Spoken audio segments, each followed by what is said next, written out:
On August 14, 1947, as the clock struck midnight, Jawaharlal Nehru declared that India would awake to life and freedom.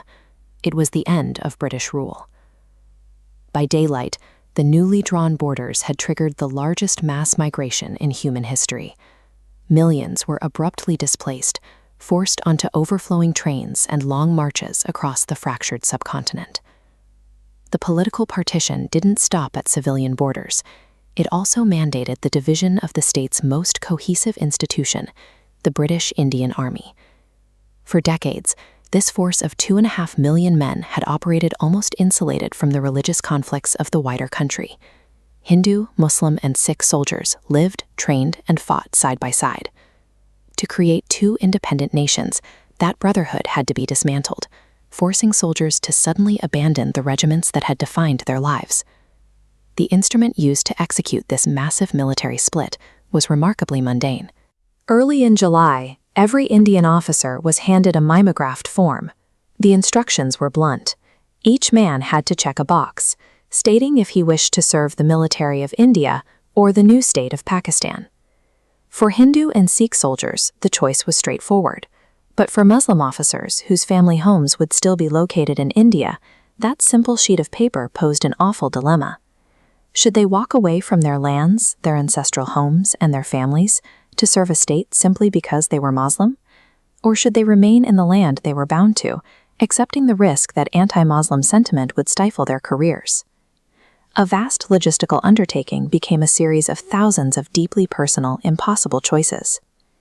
Take Lieutenant Colonel Inaya Habibullah, a Muslim veteran of the North African campaigns. After visiting his family estate in Lucknow, he looked at his ancestral lands and decided to accept the risk. This was his home, and he chose to stay in India. Major Yaqub Khan faced the exact same dilemma. Convinced there was no future for him in India, he signed for Pakistan. His choice physically severed his family. His elderly mother refused to leave their ancestral land, and he drove away, leaving her behind in mourning. Two men from similar backgrounds, bound by the same uniform, were sent down entirely divergent paths by a single checkmark on a piece of paper. While soldiers grappled with the fallout, the actual lines tearing their world apart were being drawn by Sir Cyril Radcliffe, an English barrister. Radcliffe possessed a brilliant legal mind, but he had never once set foot in India. Working in an isolated office, he was tasked with dividing 88 million people using only maps and demographic data.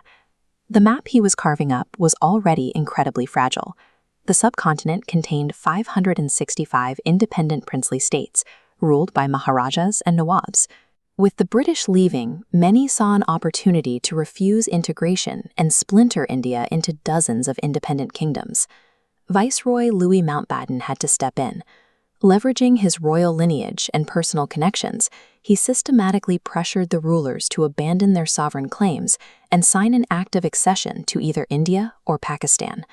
The fate of millions was negotiated in lavish palaces, mapped out by administrators completely removed from the emotional realities brewing on the ground. Those realities quickly escalated. Within months of independence, India and Pakistan were fighting a war over the region of Kashmir, pitting former comrades directly against one another.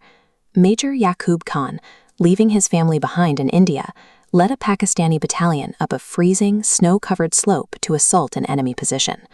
Seeking to repel his advance was a company of the Garhwal Regiment. Its commander was a Muslim officer who had checked the box to remain in India. The officer commanding the Indian troops was Yunus Khan. He was Yaqub's older brother. The neat boundaries sketched by lawyers in London manifested as deep physical wounds across the subcontinent. Families were fractured, ancestral ties were severed, and millions of refugees fled in terror across the newly created borders. Two sovereign states emerged from the ashes of the British Empire, but the mechanics of that division permanently shattered the shared identity of its people and its army, leaving scars that continue to define the region today.